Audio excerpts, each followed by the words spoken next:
অনেক দিন আগের কথা। সে সময়ে নতুন বউ বিদায় করার জন্য পালকি ব্যবহার করা হতো।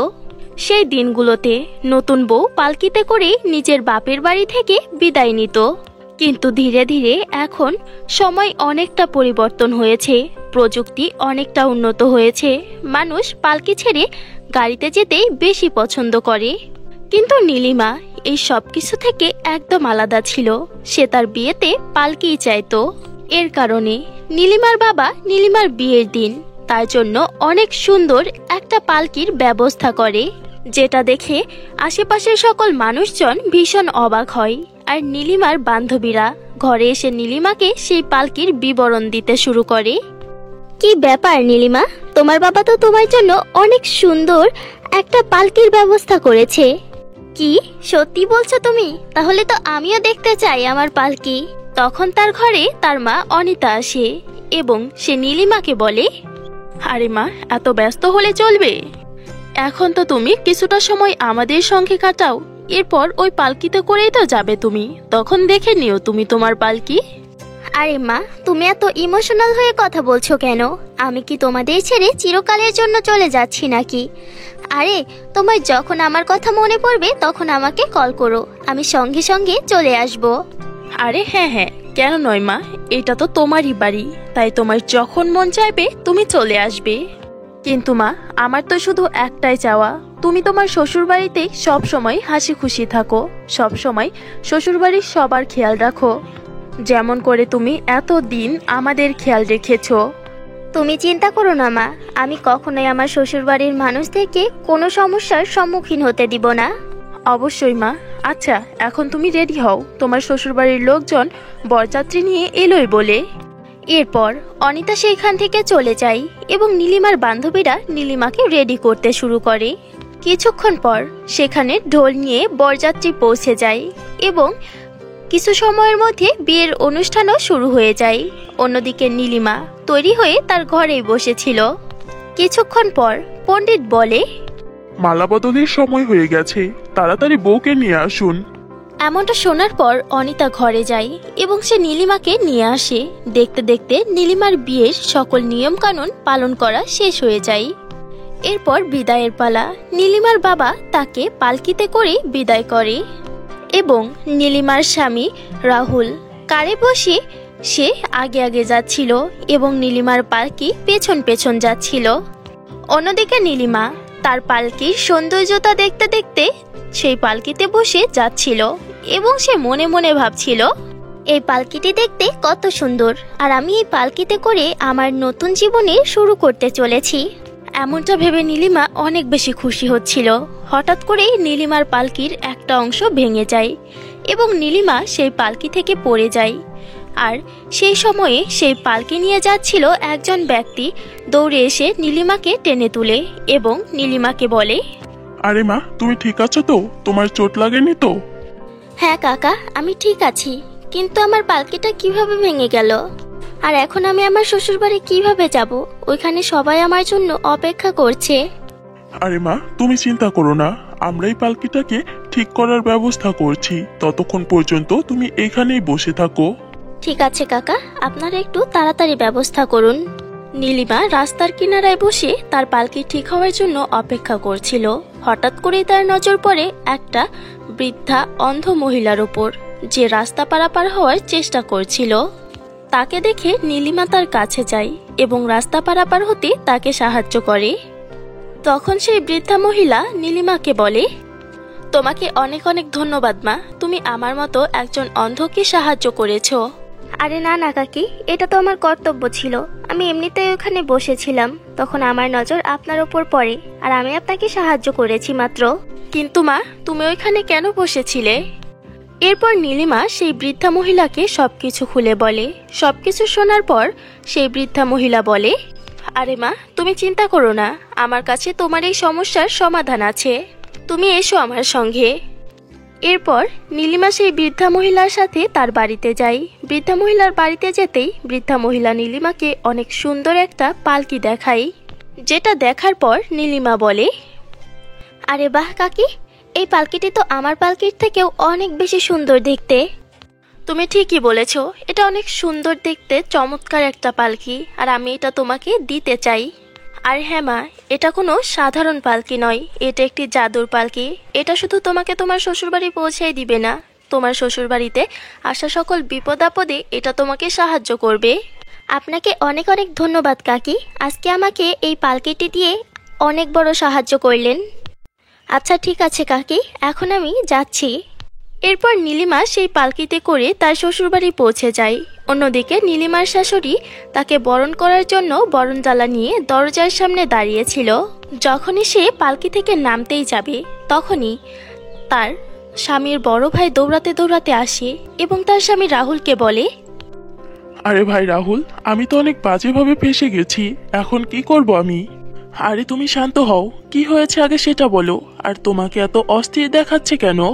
কি বলবো রাহুল, আমি আমার কোম্পানি থেকে 1 লক্ষ টাকা নিয়ে বাড়িতে ফিরছিলাম, আর রাস্তায় গুন্ডারা আমার থেকে সেই টাকা ছিনিয়ে নিয়েছে। এখন বস আমার থেকে ওই টাকাগুলো চাইছে, আর আমি যদি এখন সময় মতো টাকা না দিই তাহলে আমার উপর কেস করে দিবে। এখন তুই বল ভাই, আমি কি করব? আরে ভাইয়া, এভাবে তো তুমি অনেক বড় একটা সমস্যায় পড়ে যাবে, আর এখন তো আমার কাছে এত টাকা নেই যে আমি তোমাকে সাহায্য করতে পারবো। অন্যদিকে পালকিতে বসে নীলিমা এই সব কিছু শুনছিল। তখন নীলিমা বলে, হে খোদা, আমার পরিবারের উপর অনেক বড় একটা বিপদ এসেছে, আর এখন আমার কাছে এত টাকা নেই যে আমি ওদেরকে সাহায্য করব। যদি আমার কাছে এতগুলো টাকার ব্যবস্থা করে দিতেন যাতে আমি ওদেরকে সাহায্য করতে পারি।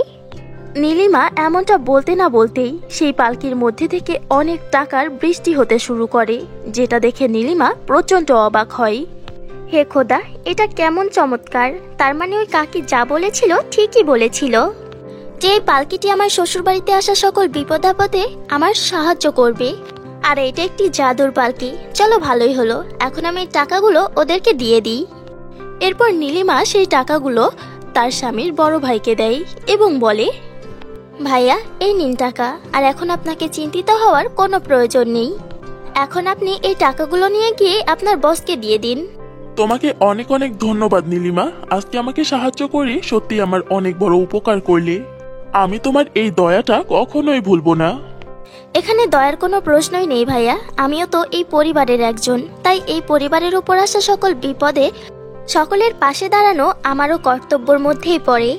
সত্যি নীলিমা, তুমি আসতে না আসতেই এই পরিবারটাকে আপন করে নিয়েছো, এবং তুমি আসতে না আসতেই এই পরিবারের সকল সমস্যা সমাধান হয়ে গেছে। সত্যি আমার বৌমা তো এই বাড়ির জন্য লক্ষ্মী হয়ে এসেছে। চলো বৌমা, ভেতরে চলো। আর হ্যাঁ ভাই সাহেব, এখন আপনারা এই পালকিটা নিয়ে চলে যেতে পারেন।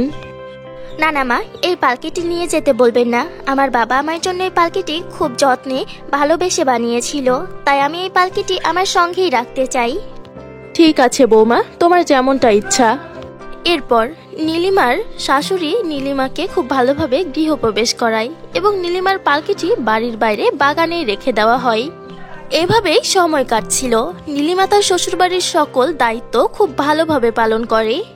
এমনই একদিন রাহুলের কারটি তার অফিসের বাইরে দাঁড়িয়েছিল। ঠিক তখনই একটা দ্রুতগতির ট্রাক এসে তার কারে ধাক্কা দিয়ে দেয়, আর এর জন্য রাহুলের গাড়িটি পুরোপুরিভাবে চুরমার হয়ে যায়, যেটা দেখে রাহুল অনেক বেশি দুঃখী হয়।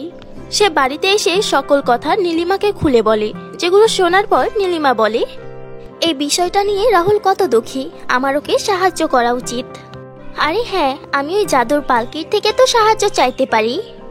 এরপর নীলিমা সাহায্য চাওয়ার জন্য সেই জাদুর পালকির কাছে যায় এবং জাদুর পালকিকে বলে, হে জাদুর পালকি, আমার স্বামী অনেক বেশি উদাস, আর আমি ওকে সাহায্য করতে চাই, তুমি কি আমাকে কিছু টাকা দিতে পারবে? নীলিমা এমনটা বলতে না বলতেই সেই পালকি থেকে অনেক রোশনি বের হয়, আর সঙ্গে সঙ্গে অনেক টাকার বৃষ্টি হতে শুরু করে। আর নীলিমা সেই টাকাগুলো দিয়ে তার স্বামীর জন্য অনেক সুন্দর একটি কার কিনে দেয়, আর সেটা তার স্বামীকে দিয়ে দেয়, যেটা দেখে তার স্বামী রাহুল অনেক বেশি খুশি হয়। আর তখন তার শাশুড়ি তাকে বলে, আরে বৌমা, তুমি তো আমাদের বাড়ির জন্য খুশি হয়ে এসেছো, যখন কেউ কোনো সমস্যায় পড়ে তুমি সাহায্য করো। আরে না মা, এমন কিছু নয়, এই সব কিছু তো আমার এই পরিবারের উপর কর্তব্য, শুধু আমি শুধু আমার সেই কর্তব্য পালন করছি। চলো নীলিমা, আমি তোমাকে বাইরে কোথাও শপিং করিয়ে নিয়ে আসি। এরপর তারা কার নিয়ে বেরিয়ে পড়ে শপিং করার জন্য।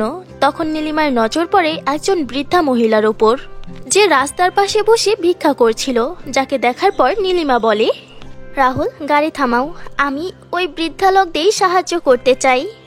আমরা ওদেরকে এই অবস্থায় ছাড়তে পারি না। ঠিক আছে নীলিমা, যেমনটা তুমি বলো। এরপর নীলিমা তাদেরকে তার সঙ্গে করে নিয়ে যায় এবং অনেক ভালো একটি আশ্রমে তাদের জায়গা করে দেয়। আর সেই আশ্রমে তাদের খরচ বাবদ সব টাকা সে দিয়ে আসে। এমনভাবেই নীলিমা সেই জাদুর পালকির সাহায্যে সবাইকে সাহায্য করত। আর সেই পালকিটাকে সব সময় নিজের বাগানে। রামপুর নামক খুবই ছোট্ট একটি গ্রামে চাঁদি নামে একটি মেয়ে তার মা ও বাবার সঙ্গে হাসি খুশিতেই দিন কাটাতো। চাঁদির বাবা ছিল একজন কৃষক। চাঁদির মা জান বাড়িতে থেকে চাঁদির খুবই ভালো করে দেখাশোনা করত ও রান্না করে দিত। একবার চাঁদির মা বাবা শহরে যাচ্ছিল কোনো কাজের জন্য। বেটা চাঁদি, তুমি বাড়িতেই থাকো, আমি আর তোমার বাবা পাশের শহরে যাচ্ছি জমির কিছু কাগজপত্রের জন্য। আমি খাবার রান্না করে যাচ্ছি, তোমার ক্ষুধা পেলে খাবারগুলো খেয়ে নিও, দেখবে সন্ধে হতে না হতে আমরা আবার ফিরে আসব। মা, বাবা, তাহলে আমার জন্য একটা খেলনা পুতুল আনবে, খেলনা পুতুল আমার অনেক পছন্দ। ঠিক আছে সোনা, আমি আসার সময় তোমার জন্য খেলনা কিনে আনবো। একথা বলে চাঁদির মা বাবা চলে গেল শহরে জমির কারবারে। এদিকে চাঁদির একা একা বাড়িতে মন বসে না। সন্ধ্যা হয়ে গেল, চাঁদি ছটফট করছে। তবে চাঁদির মনে হলো তার মায়ের কথা। তার মা যে বলে গিয়েছিল যে আসতে একটু লেট হবে, যদি দেরি হয় খাবার খেয়ে ঘুমিয়ে পড়তে। এজন্য চাঁদি খাবার খেয়ে ঘুমিয়ে পড়ল। যখন সকাল হলো চাঁদির ঘুম ভাঙলো। ঘুম থেকে উঠে চাঁদি বাড়িতে খুঁজতে লাগলো তার মা বাবাকে, কিন্তু সে কাউকেও দেখতে পেল না। মা, বাবা, তোমরা কোথায়? আর আমার খেলনা খেলনা কোথায়? মা তো বলেছিল আমার জন্য খেলনা পুতুল আনবে। মা, মা, বাবা। চাঁদি তার মা বাবাকে ডেকে ডেকে না পেয়ে খুবই জোরে চিৎকার করে করে কান্না করতে লাগলো।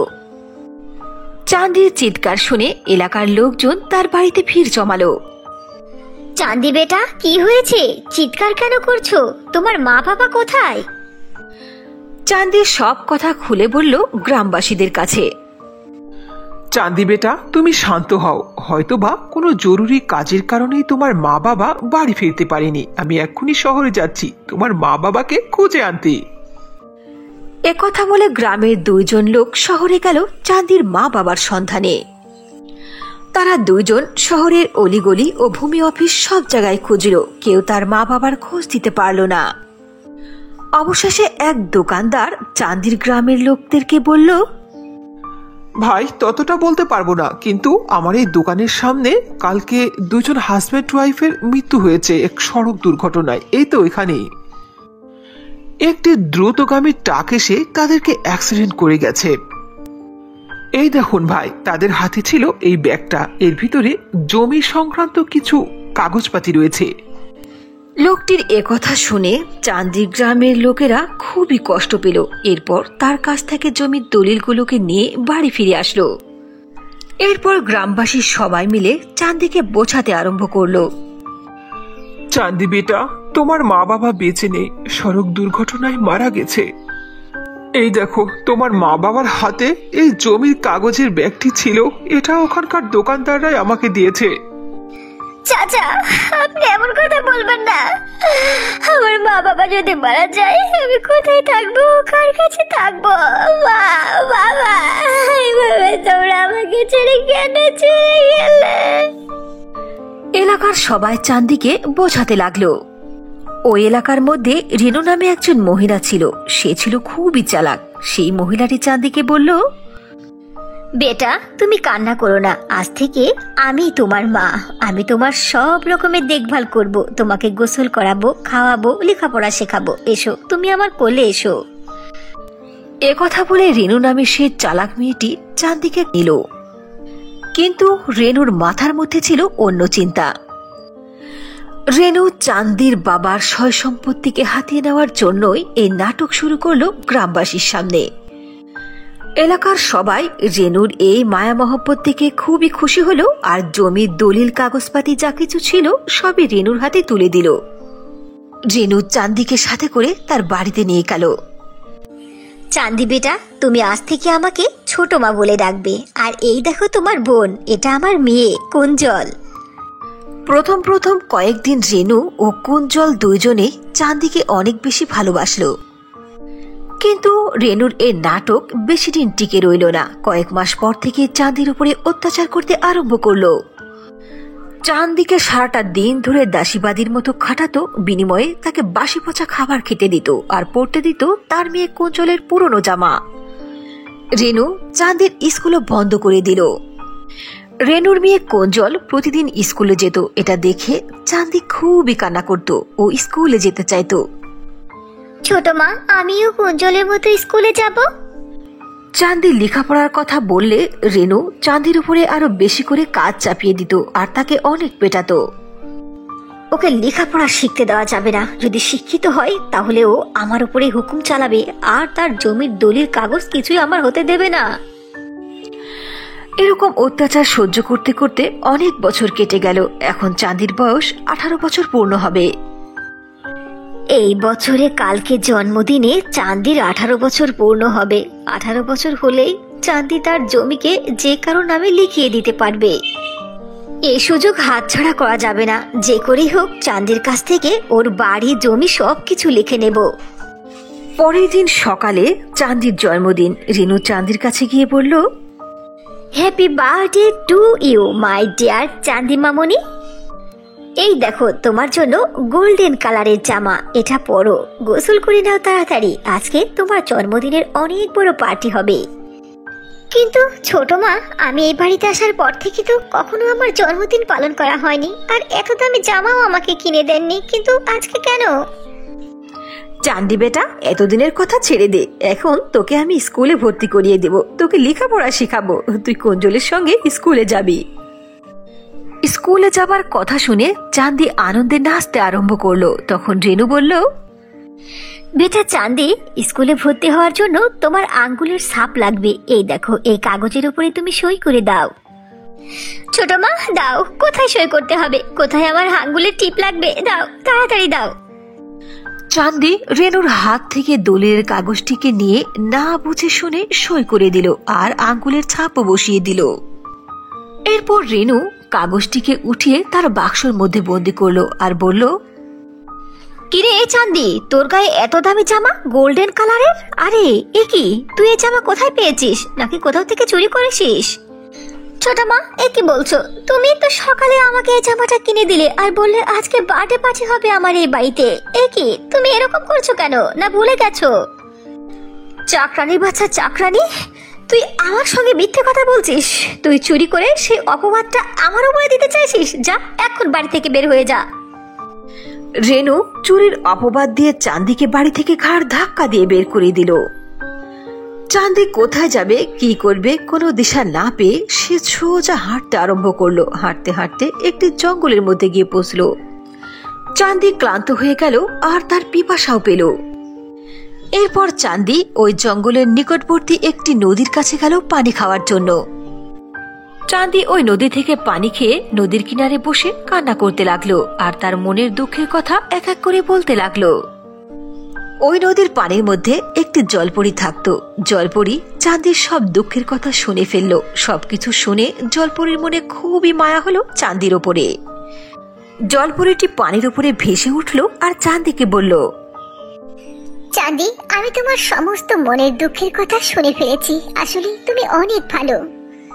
চাঁদি, তুমি টেনশন করো না, আমি তোমার সকল দুঃখকে দূর করে দিতে চাই। আমি তোমাকে সাহায্য করব। একথা বলে জলপরি তার জাদুর লাঠি ঘুরিয়ে সেখানে খুবই সুন্দর একটি জাদুর সোনার জামার ফ্রক প্রকট করলো। চাঁদি, এই সোনার জামাকে তুমি একটি খোলা স্থানে রাখো, তাহলে এটা অনেক বড় সোনার ঘরের ফ্রকে পরিণত হবে। এই ঘরের মধ্যে তুমি তোমার যাবতীয় প্রয়োজনীয় জিনিস কি পাবে। জলপরির কথা শুনে চাঁদি খুবই খুশি হলো। চাঁদি জলপরিকে ধন্যবাদ দিয়ে সেই সোনার জাদুর ফ্রকের জামাটিকে নিয়ে চলে গেল শূন্য স্থানে। সেই জাদুর সোনার জামাটি শূন্য স্থানে রাখার সঙ্গে সঙ্গে সেটা অনেক বড় জাদুর ফ্রকের সোনার ঘরে পরিণত হলো। চাঁদি যখনই সেই ঘরের মধ্যে প্রবেশ করলো, সে দেখলো সেই ঘরের মধ্যে তার প্রয়োজনীয় সকল জিনিস রাখা আছে। চাঁদি ওই ঘরের মধ্যে সুখে শান্তিতে দিন কাটাতে লাগলো। চাঁদের এই সোনার জাদুর ফ্রগের ঘরের কথা আস্তে আস্তে অনেকেই জেনে ফেলল, এমনকি চাঁদের ছোট মা রেনু পর্যন্ত জেনে গেল। রেনু যখন জানতে পারলো যে চাঁদের সোনার ঘরে থাকে, তখন রেনু হিংসা চলতে লাগলো আর সে সন্ধান করে চাঁদের বাড়ি পর্যন্ত পৌঁছে গেল। তখন ছিল অনেকটা রাত। রেনু সেই সোনার ফ্রগের জাদুর ঘরের মধ্যে প্রবেশ করলো। ভেতরে গিয়ে দেখলো চাঁদি ঘুমিয়ে আছে। রেনু একটি তলোয়ার বের করলো চাঁদিকে খুন করার জন্য। তখন রেনুর হাতটি কেঁপে উঠল আর তার হাত থেকে তলোয়ার পড়ে গেল আর ঘরের মধ্যে গায়েবীভাবে আওয়াজ আসতে থাকলো, তুমি হলে একজন বেয়াদব ও বদমাশ মহিলা। তোমার মতো মহিলা পৃথিবীতে থাকার থেকে মরে যাওয়াই অনেক ভালো, তাই আমি এখন তোমাকে মৃত্যু উপহার দেব। তুই চাঁদির সব সম্পত্তি জমি সবকিছু নিয়ে ক্ষান্ত হইসনি, এখন আবার এখানেও এসেছিস চাঁদিকে খুন করতে। এরপর মুহূর্তের মধ্যেই রেনুর গায়ে আগুন জ্বলে উঠল আর রেনু সেখানে জ্বলে পুড়ে ছাই হয়ে মরে গেল। এভাবেই দুষ্ট ও লোভী রেনু তার কুকর্মের শাস্তি পেয়ে গেল। এরপর থেকে চাঁদি জলপরীর দেওয়া জাদুর সোনার ফ্রগের ঘরের মধ্যে সুখে শান্তিতে জীবন কাটাতে লাগলো। রামপুর নামক গ্রামে গোমতী নামে একজন মহিলা বাস করত। গোমতীর বিয়ের 10 বছর হয়ে গেল, কিন্তু তার কোনো সন্তানাদি হয় না। এজন্যই গোমতী ও তার স্বামী সুরেশ খুবই চিন্তিত ছিল। সুরেশ গোমতীকে অনেক চিকিৎসা করিয়েছে, কিন্তু কোনো লাভ হয়নি। একদিন গোমতী মার্কেট থেকে বাড়িতে আসছিল। হঠাৎ করে তার চোখ পড়ল একটি ফাঁকা স্থানে একটি বাচ্চা একা একাই পড়ে কান্না করছে। আরে আরে, এই খোলা স্থানে এরকম একটা বাচ্চা পড়ে কান্না করছে। আহারে, কান্না করো না সোনা। গোমতী বাচ্চাটিকে তার কোলে উঠিয়ে নিল। তার কোলে ওঠার সঙ্গে সঙ্গে বাচ্চাটির কান্না থেমে গেল। এরপর গোমতী বাচ্চাটিকে কোলে নিয়ে তার বাড়ি আসলো। পরের দিন থেকেই গোমতী বাচ্চাটির আসল মাতা পিতা খোঁজার জন্য অনেক চেষ্টা করলো, কিন্তু তার মা বাবাকে খুঁজে পেল না। মনে হয় এই বাচ্চাটি আল্লাহর পক্ষ থেকে আমার জন্য হাদিয়া। আমার কোনো বাচ্চা হয় না তো, তাই মনে হয় খোদা তাআলা এভাবে আমাকে একটি বাচ্চা দিয়েছেন।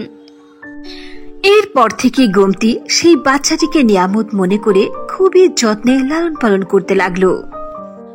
গোমতী আদর করে ওই মেয়ে বাচ্চাটির নাম রাখলো বিন্দিয়া। একদিন গোমতী বিন্দিয়াকে ঘরের মধ্যে ঘুমিয়ে রেখে বাহিরে কাজ করছিল। হঠাৎ করে গোমতীর মাথা ঘুরে উঠল আর গোমতী একেবারে মাটিতে পড়ে গেল। সুরেশ গোমতীকে হাসপাতালে নিয়ে গেল। শুকর আলহামদুলিল্লাহ ভাই, আপনি বাপ হতে চলেছেন আর আপনার ওয়াইফ মা হতে চলেছে। আপনার স্ত্রী প্রেগনেন্ট। একথা শুনে গোমতী ও সুরেশ দুজনেই খুবই খুশি হলো। ডাক্তার কিছু ওষুধ লিখে দিয়ে গোমতীকে রিলিজ করে দিল। গোমতী, যখন থেকে তুমি এই বিন্দিয়াকে বাড়িতে এনেছো তখন থেকে আমাদের সুখ যেন দ্বিগুণ হয়ে গেছে। আমার মনে হচ্ছে বিন্দিয়া আমাদের বাড়িতে আসার বরকতে আজ তুমি প্রেগনেন্ট হতে পেরেছো। একদিন বিন্দিয়ার খুবই পেটে ব্যথা হয়। সুরেশ বিন্দিয়াকে হাসপাতালে ভর্তি করে সেখান থেকে চলে যায় তার কাজের স্থলে। ওদিকে গোমতীরও প্রসব বেদনা উঠে যায়। ওই হাসপাতালের ডক্টর ও নার্স মিলে গোমতীর ডেলিভারি করালো। ডক্টর, আপনি আমার স্বামীর কাছে ফোন করুন, ও আসুক। আপনার স্বামীর কাছে ফোন করা হয়েছিল, ওনার ফোন বন্ধ। বিকেল পর্যন্ত ওয়েট করুন, হয়তোবা ফোন ধরবে এবং উনিও আসবে। কিন্তু কিছুক্ষণ পরে টিভিতে খবর দেখালো, আজকে ঢাকা মিরপুর যাওয়ার পথে সুরেশ নামক একজন ব্যক্তি রোড অ্যাক্সিডেন্টে মারা গিয়েছে। লাশটি ঢাকা মর্গে রাখা হয়েছে। লাশটির নিকটস্থ ব্যক্তিদেরকে এখানে আসার জন্য অনুরোধ করা হইল। এই সংবাদ শোনার পরে গোমতীর মাথার উপর যেন আকাশ ভেঙে পড়ল। গোমতী খুবই চিৎকার করে কান্না করতে লাগলো। কিন্তু গোমতী বুকে সাহস বেঁধে তার 2 মেয়েকে নিয়ে হাসপাতাল থেকে বাড়ি চলে গেল। গোমতী তার ছোট মেয়ের নাম রাখলো বর্ষা। গোমতি অনেক কষ্ট করে বিন্দিয়া ও বর্ষাকে লালন পালন করতে লাগলো। এভাবেই দিন চলতে চলতে একসময় বিন্দিয়া ও বর্ষা অনেক বড় হয়ে গেল। দুইজনেই ছিল দেখতে অনেক ভালো, কিন্তু বিন্দিয়ার স্বভাব চরিত্র ছিল খুবই মাধুর্য ও নম্র ধৈর্যশীল। বর্ষা ছিল খুবই বদমেজাজি, হিংসুটে ও বেয়াদব। বর্ষা সবসময় বিন্দিয়াকে খুব হিংসে করত। একদিন গোমতি পিৎজা তৈরি করে ভাগ ভাগ করে রাখলো বিন্দিয়া ও বর্ষার জন্য। বর্ষা তার ভাগের অংশটুকু খেয়ে তার মাকে বলল, মা, পিৎজাটা না অনেক মজা হয়েছে, আমি এটুকু খেয়ে ফেলবো। বর্ষা, এ কি বলছো? এইটুকু তো বিন্দিয়া খাবে, ও আমার হাতের পিৎজা অনেক পছন্দ করে। ও কলেজে গেছে, কলেজ থেকে আসুক ও খাবে। মা, তুমি সব সময় বিন্দিয়ার দিকে টেনে কথা বলো, আমাকে তুমি ভালোই বাসো না। বর্ষা, এ তুই কেমন কথা বলছিস মা? তুই আর বিন্দিয়া দুজনেই আমার কাছে সমান। অত কিছু বুঝি না, তুমি আমাকে 5,000 টাকা দাও, আমি কসমেটিক্স কিনতে যাব। এই নে 6,000 টাকা। 5,000 টাকা তোর জন্য আর 1,000 টাকা বিন্দিয়ার জন্য। বিন্দিয়ার জন্য তুই কাচের চুড়ি কিনে আনবি, খুব ভালো ব্র্যান্ডের দেখে।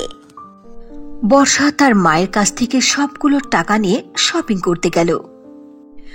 বর্ষা নিজের জন্য ড্রেস, জুতা, স্যান্ডেল, জুয়েলারি অনেক কিছু কিনলো। এরপর বলল, মা বিন্দিয়ার জন্য চুড়ি কিনে নিয়ে যেতে বলেছে, ভালো ব্র্যান্ডের। ভালো না ছাই কিনবো, আমি ফুটপাতে থাকা খুবই অল্প দামে চুড়ি কিনে নিয়ে যাব।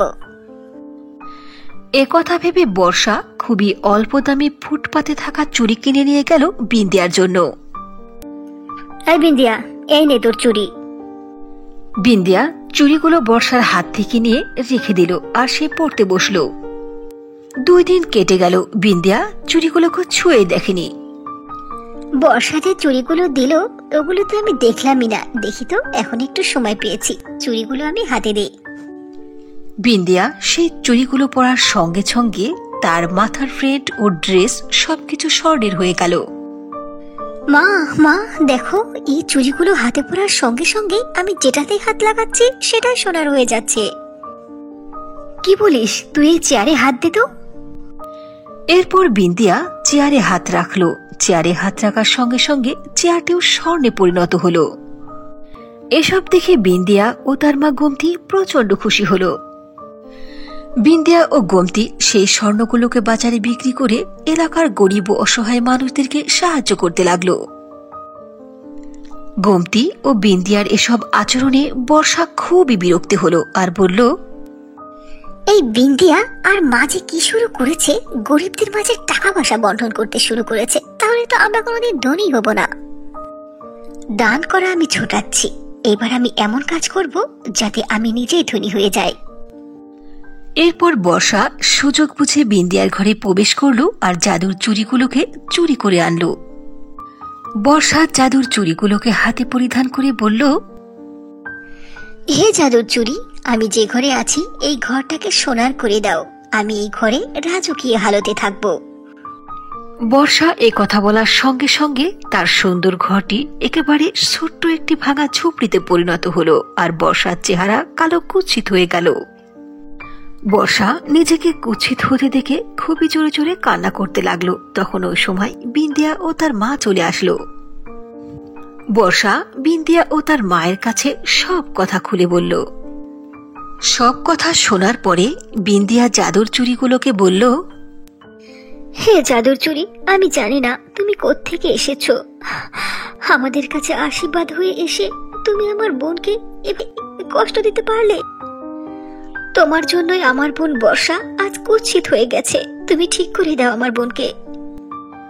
বিন্দিয়া একথা বলার সঙ্গে সঙ্গে সেই জাদুর চুড়ির মধ্যে থেকে খুবই সুন্দরী পরী বের হয়ে আসলো আর বলল, এই জাদুর চুড়িগুলো আমার। বিন্দিয়া, তুমি আর তোমার মা গোমতি কোনো লোভ ছাড়াই মানুষের উপকারের জন্য আমার এই জাদুর চুড়িকে ব্যবহার করেছো। এজন্য আমি তোমাদের সম্মানকে বৃদ্ধি করে দিয়েছি। আর বর্ষা লোভে পড়ে অন্যায় করেছে, সে এই চুড়ির ভুল ব্যবহার করেছে, এজন্য সে তার উপযুক্ত শাস্তি পেয়েছে। হে জাদুর চুড়ি, যা কিছুর বিনিময়ে হোক তুমি আমার বোনকে ঠিক করে দাও। হ্যাঁ হ্যাঁ জাদুর চুড়ি, আমি আমার ভুল বুঝতে পেরেছি। তুমি আমাকে ক্ষমা করে দাও প্লিজ, আমি এমনটা কখনো করব না। বর্ষা তার নিজের ভুল বুঝতে পেরেছে জেনে পরি তাকে ক্ষমা করে দিল ও তাকে আগের রূপে ফিরিয়ে দিল। এরপর বিন্দিয়া ও বর্ষা পরীকে অনেক ধন্যবাদ জানালো। পরি তখন সেখান থেকে অদৃশ্য হয়ে চলে গেল। এরপর থেকেই বিন্দিয়া তার বোন বর্ষা ও মা গন্তির সঙ্গে হাসি খুশিতে জীবন কাটাতে লাগলো। পূজা নামের একটি মেয়ে তার পিতামাতার সঙ্গে একটি গ্রামে বাস করত। পূজার বাবা মা দুইজনে খুবই দয়ালু ছিল, তারা সব সময় মানুষদেরকে সাহায্য করত। পূজা ছোট থেকেই তার মা বাবাকে এরকম মানুষদেরকে সাহায্য করতে দেখে আসছে, আর এই অভ্যাসটা তার মধ্যেও চলে এসেছে। পূজাও তার মা বাবার মতোই মানুষদেরকে সাহায্য করতে কখনো পিছপা হয় না।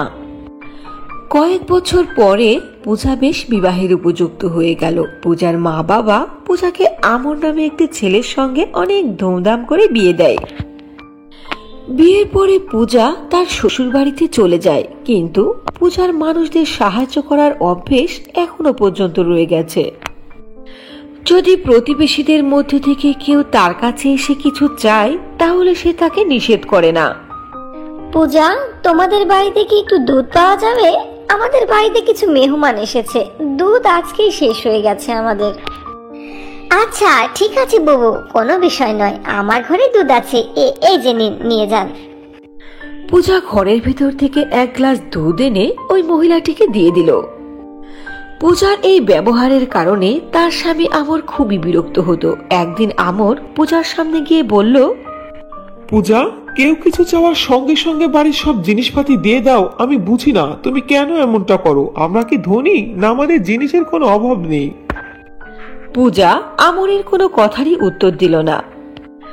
পরের দিন পূজার বাড়িতে আর এক প্রতিবেশী আসলো আর বলল, পূজা, তোমার কাছে কি 500টা টাকা হবে?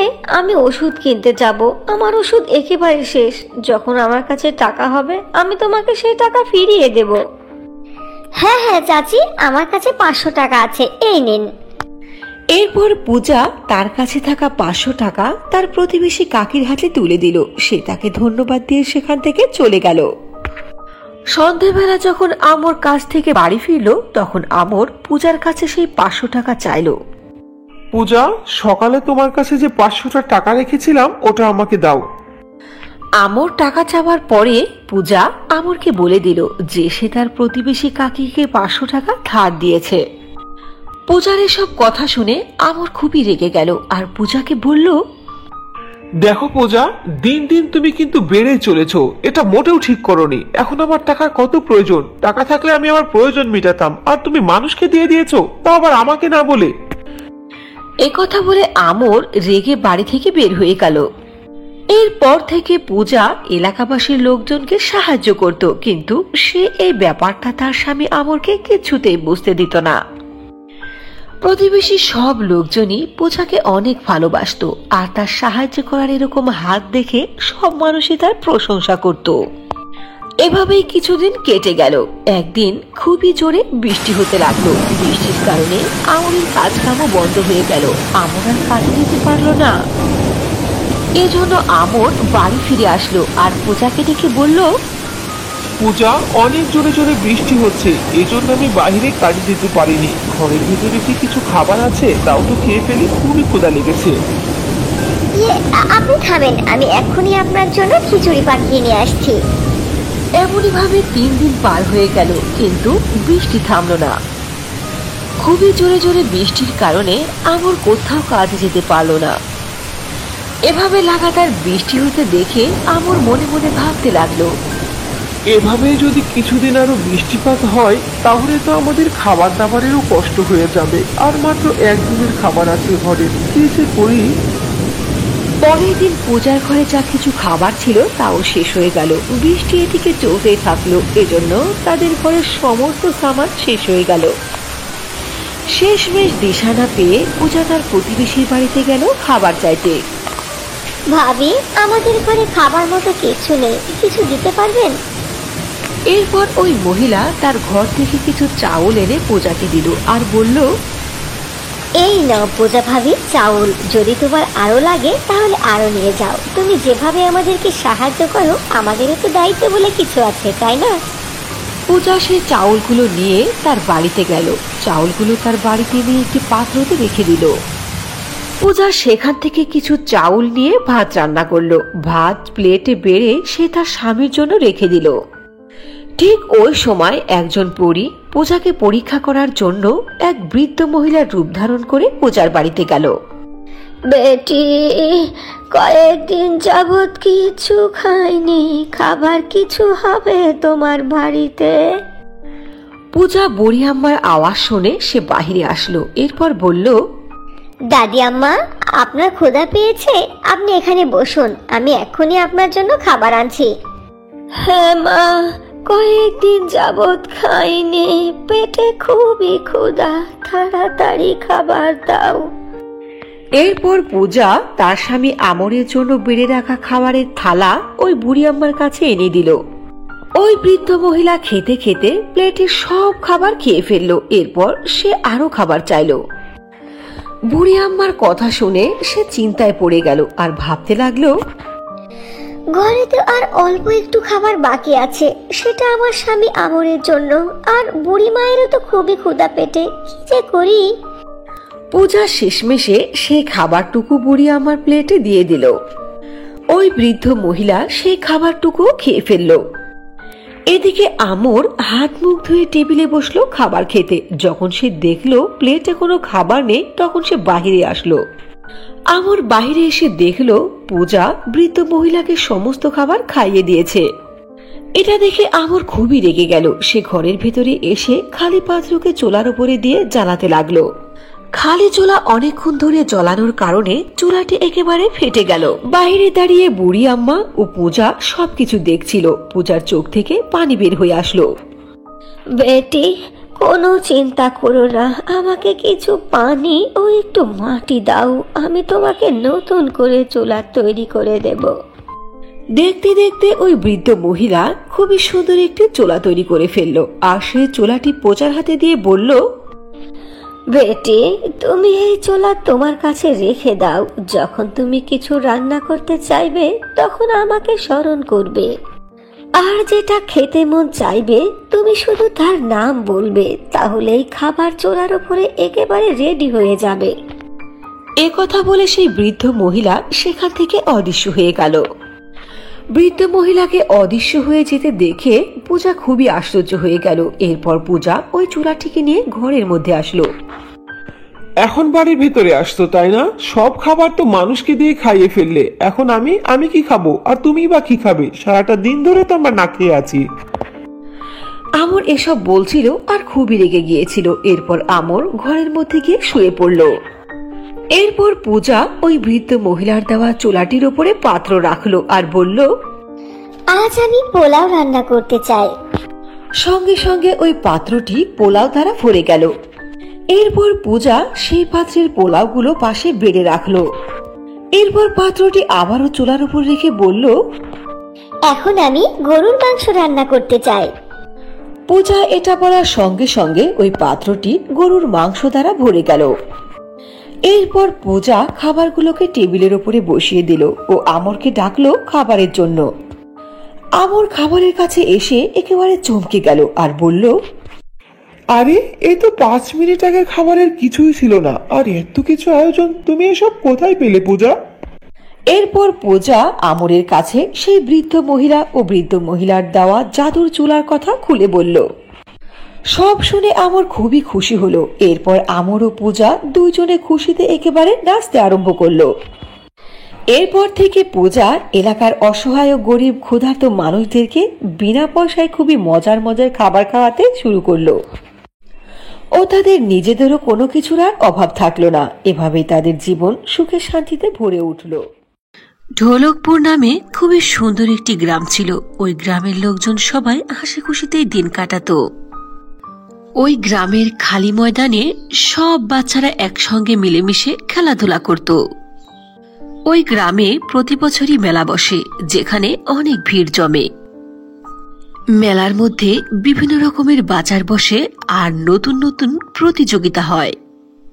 মেলার দিনও নিকটবর্তী হয়ে এসেছে, তবে একজন ঘোষণাকারী বাজারের মধ্যে ঘোষণা করলো, শোনো শোনো শোনো, এইবার মেলার মধ্যে আমরা অন্যরকম চিন্তা করেছি। এই বছরে মেলার মধ্যে ফ্যাশন কম্পিটিশনের প্রতিযোগিতা করা হয়েছে। যে কেউ এই প্রতিযোগিতায় অংশগ্রহণ করতে পারো। যে এই ফ্যাশন কম্পিটিশনে জিতবে তাকে অনেক পুরস্কৃত করা হবে এবং সারা বছরের খাবার দিয়ে দেওয়া হবে। আরে ফ্যাশন কম্পিটিশন কি রে? তুই এটাই জানিস না যে ফ্যাশন কম্পিটিশন কাকে বলে? ফ্যাশন কম্পিটিশনের মধ্যে যারা যোগ দেয় তাদেরকে বিভিন্ন রকমের সাজে সাজতে হয় আর পোশাকও পরতে হয় বিভিন্ন রকমের। মানুষ এই কম্পিটিশনে বিভিন্ন রকমের রূপ পাল্টায়। আমি তো রাজকুমারীর মতো রূপ ধারণ করব। হ্যাঁ, আমিও রাজকুমারীর মতো সাজুগুজু করব। রেখা, তুমি বলো তুমি কোন সাজে সাজবা? আরে বুদ্ধু, তুমি কাকে কি বলছো? ওরা তো গরিব, প্রতিদিন পরার মতো পোশাক নেই, আর ফ্যাশন কম্পিটিশনে সে সাজুগুজু করবে কি করে? ওদের তো কোনো পোশাকই নেই। হ্যাঁ হ্যাঁ, তুমি তো ঠিকই বলেছো, আমি তো ভুলে গিয়েছিলাম। এভাবেই সেখানে থাকা প্রত্যেকটি মেয়ে রেখাকে নিয়ে হাসি ঠাট্টা করতে লাগলো। এসব কারণে রেখার মন খুবই খারাপ হলেও রেখা ভাবতে লাগলো পুরস্কারের ব্যাপারটা। যদি এই ফ্যাশন কম্পিটিশনে জিততে পারি তাহলে সারা বছরের খাবার আমাদেরকে ফ্রিতে দেবে, তাহলে আর আমার মাকে কষ্ট করতে হবে না। কিন্তু ফ্যাশন কম্পিটিশনে আসার জন্য তো বিভিন্ন রকমের দামি দামি পোশাক লাগবে। আমাকে কিছু একটা করতেই হবে, এই ফ্যাশন কম্পিটিশনে আমাকে জয় হতেই হবে। এসব চিন্তা করে রেখা তার মায়ের কাছে গেল। রেখার মা ছিল একজন বিধবা মহিলা। 5 বছর আগেই রেখার বাবা ইন্তেকাল করেছে। এরপর থেকেই রেখার মা অনেক কষ্ট করে বাড়িতেই সেলাই মেশিনের কাজ করে সংসার চালায়। মা মা জানো, এই বছরে আমাদের এলাকাতে ফ্যাশন কম্পিটিশনের প্রতিযোগিতা হবে, আমিও সেই প্রতিযোগিতায় অংশগ্রহণ করব। মা, এসব কি বলিস মা? তুই কি জানিস না যে আমাদের ঘরের অবস্থাটা কি? দুবেলা দুমুঠো ডাল ভাত আর শুকনা রুটি কত কষ্টে জোগাড় হয়। জানি মা, আমি সবই বুঝি, তবু আমি এই ফ্যাশন কম্পিটিশনে কেন যোগ দিতে চাচ্ছি জানো? যে এক ফ্যাশন কম্পিটিশনে জিতবে তাকে সারা বছরের খাবার উপঢৌকন স্বরূপ দেবে। মা, তুমি তো সেলাই মেশিনে সেলাই করতে পারো, তাহলে তোমার মেশিন দিয়েই আমার জন্য একটি খুবই সুন্দর ড্রেস তৈরি করে দাও। কিন্তু রেখা, আমি তো সেলাই করতে পারি। সেলাই করতে হলে কাপড়ের দরকার, আমি কাপড় কেনার টাকা কোথায় পাবো মা? মা, তোমার শাড়ি আছে না? শাড়ি দিয়ে আমার জন্য লেহেঙ্গা তৈরি করে দাও। আমার শাড়ি দিয়ে তোর জন্য জামা তৈরি করব? কিন্তু কিভাবে? আমার শাড়ি তো সবই সাদা, সাদা রঙের তুই কি তৈরি করে নিবি? রেখা কিছুক্ষণ ভাবার পরে বলল, মা, তুমি আমাকে পরি জামা তৈরি করে দাও। পরীরা তো সবসময় সাদা জামাই পরিধান করে, তাই না বলো? হ্যাঁ বেটি, তুমি ঠিকই বলেছ, কিন্তু পরীদের সাদা জামার উপরে অনেক মুক্তা, চুমকি আর বিভিন্ন রকমের কারুকাজ করা থাকে, যার কারণে সাদা জামা চমকাতে থাকে আর দেখতে খুবই সুন্দর লাগে। কিন্তু আমার যে শাড়ি, এগুলো তো একেবারে সাদা প্রিন্ট। মা, তুমি তৈরি করতে শুরু করো তো। তুমি সাদা জামা তৈরি করো, আমি দেখছি সাদা জামাকে কি করে সাজানো যায়। একথা বলে রেখা ঘুরতে ঘুরতে জঙ্গলের মধ্যে গেল। জঙ্গলের মধ্যে যাওয়া তার আগে থেকে অভ্যেস ছিল। রেখা জঙ্গলের মধ্যে গিয়ে জঙ্গলের ভিতরকার ফুল, গাছ গাছালি ও প্রজাপতির সঙ্গে খেলা করত ও মজা করত আর কথা বলতো। সেদিনও বাগানের ভিতরে গিয়ে একটি প্রজাপতির সঙ্গে দৌড়াতে দৌড়াতে অনেক দূরে জঙ্গলে পৌঁছে গেল। সেখানে গিয়ে দেখলো যে অনেকগুলো সুন্দর সুন্দর ফুল ফুটে আছে। তখন রেখা বলল, ওয়াও, কত সুন্দর ফুল! যদি এই ফুলগুলোকে আমার সাদা ড্রেসে লাগাতে পারতাম তাহলে কত সুন্দর লাগতো দেখতে। সেখানে ছিল অনেক বড় একটি বট গাছ। সেই গাছের মধ্যে থেকে আওয়াজ আসলো, হ্যাঁ হ্যাঁ রেখা, তুমি এই ফুলগুলো তোমার ড্রেসের উপরে লাগাতে পারো। আরে আরে, কে কথা বললো? কাউকেও তো দেখছি না, তাহলে কথার আওয়াজ আসলো কোত্থেকে?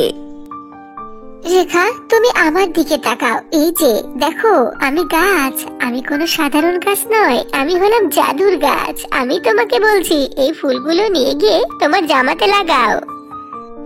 আমি তোমার সম্পর্কে সব জানি। তুমি ফ্যাশন কম্পিটিশনে যোগ দিতে চাও, আর সেখানে যাওয়ার মতো তোমার কোনো জামা নেই। হ্যাঁ হ্যাঁ জাদুর গাছ, তুমি সঠিক কথাই বলেছো।